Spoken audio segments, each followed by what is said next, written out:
Hi, I'm Mike Summers, your state representative. How you doing?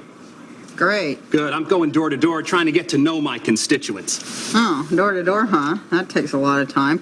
Why don't you just go down to the unemployment office and see everybody at once?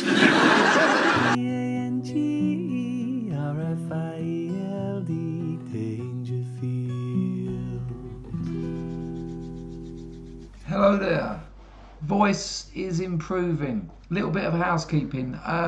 Some of you people have been around here since the beginning, and this week I finally got over 10,000 subscribers.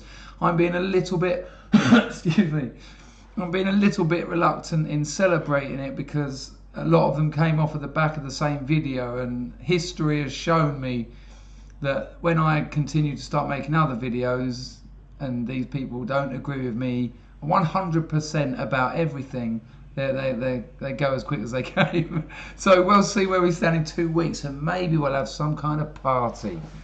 Okay, let's talk about Roseanne Barr. If those of you don't know, Roseanne Barr had a very, very globally successful TV show named after her, Roseanne, in the 80s.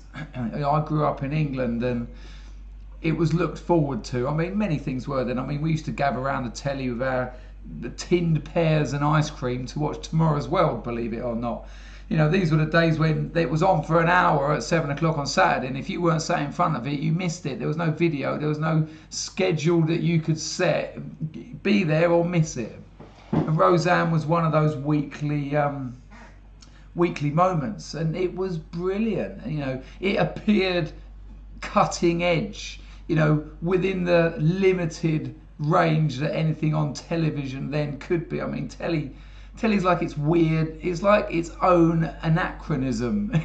I tell you what, when I watch things on television about families, I'm reminded of Friedrich Nietzsche in Thus Spoke Zarathustra. There's one of them where he says, I think it's, I arrived at the future and time was my only contemporary. It's something about watching television. It just doesn't work. This is another video. Okay, anyway, Roseanne. So, wisely, there was a reboot. They decided to, let's do it. 2018, ABC picked up Roseanne, got the husband Dan, got some of the original cast members, bang, let's do it. Let's remake Roseanne, and shot to the top. Their most successful show, right out there by loads. Oh, isn't neck and neck? No, the clear winner. You know, beating the likes of Grey's Anatomy effortlessly. She's hilarious. The writers are brilliant. She's one of a kind. And now it's been scrapped. Gone. Finished. Why? Because she tweeted some stuff. She said some things. She said some things that some people didn't like. And that's where I'm going with this.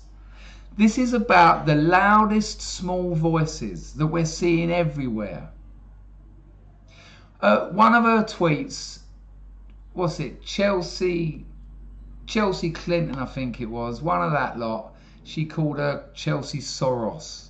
And then when the Chelsea come back saying, well, actually, I'm not a nephew of one of the Soroses, but blah, blah, blah. It's not important. And then Roseanne wrote back and said, well, you know, Soros sold out some of his own Jews to the Nazis, blah, blah, blah.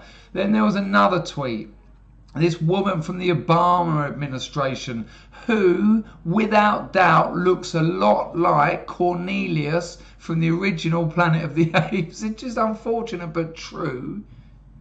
She said to Valerie something, again, not important. You can look this up if you're interested. She said, you look like a cross between the Muslim Brotherhood and Planet of the Apes. That was it. Gone. Bye-bye. The show's finished. It's been cancelled, scrapped. Now, the thing is, why was Roseanne so popular in the 1980s? Why was it so popular? Because millions of people loved it. They loved it. They loved her character. They loved her, the actress. They loved the script. They loved the edginess of it. They loved her not giving a fuck. They loved her just say what you think. She doesn't care.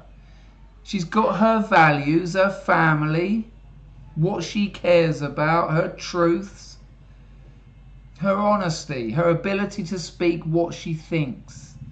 That's what people love. And everything else, she fucked them off. That's why they brought it back, because people still like that. And people are crying out for characters like that. People they can look to who can say what they want. I'm talking about the character now as well as the actress. That's what made it so popular again. That's why it was the biggest show on ABC. So she says these things. Gone. Sticks and Hexenhammer 666 says it's 100%. 100% of his 100% because of she mentioned Soros negatively. Yeah, Soros has got loads of power, loads of money, loads of power. He says it's that. TJ Kirk says it's because she mentioned Planet of the Apes. You can't talk about black people and apes in the same sentence. You know, we know this one. He says it's that. My point is, it doesn't fucking matter. My point is, how many people actually complained? I imagine... Can you stop arguing in the hallway, please? How many people actually complained? 10? 50? 100? 5,000? 500,000? Nowhere near the amount of people watching it. And the money they were generating through advertising, etc., etc. Why do these companies pander to these loud minorities? Why? When the majority, when the true numbers of support are reflected in the people that watch it. Now, I know it's a leap to suggest that everyone who watches it supports those tweets. They don't. But come on. Come on, if you know the Roseanne audience, if you can have a guess at what kind of people they're like, do you really think many of them are like, whoa, can't believe she said Soros is a Nazi lover. Oh, can't believe she said that Chelsea thing is a Nazi. Can't believe she said that woman Valerie from God knows who, no one knows, from the Obama administration looks like one of the Planet of the Apes. I'm not watching it. I'm never going to watch Roseanne again after she said that. No. What motivates this?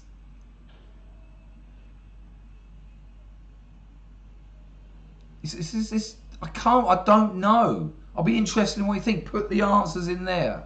Why do these companies pander to these ridiculous but loud minorities? Look at the Starbucks thing. Those two black fellas, they were in there not buying a drink. Starbucks had rules. They contravened those rules. Starbucks called the police. They got arrested because the rules were broken. Everything so far is happening perfectly legally. Then a minority of people, I can't believe you treated them like that. What are you saying? Are they slaves or something?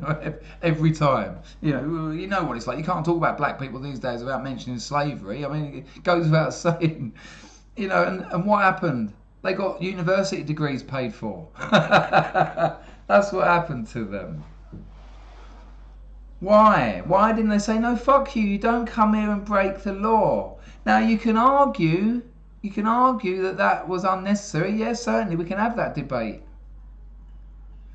But the outcome is ridiculous, because I can't be sure. It's ridiculous to say I'm sure. I am quite certain if Starbucks surveyed their entire customer base, there would have been a very different response. But they don't do that. They listen to these angry, loud minorities of activists.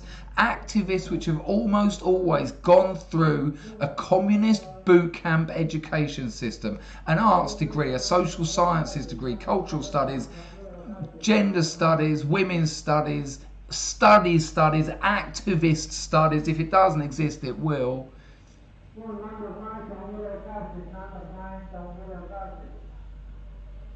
Sounds like some revolutionary cry, doesn't it? But it's not. He's selling mangoes. And on that note, take care. Let me know what you think in the comments.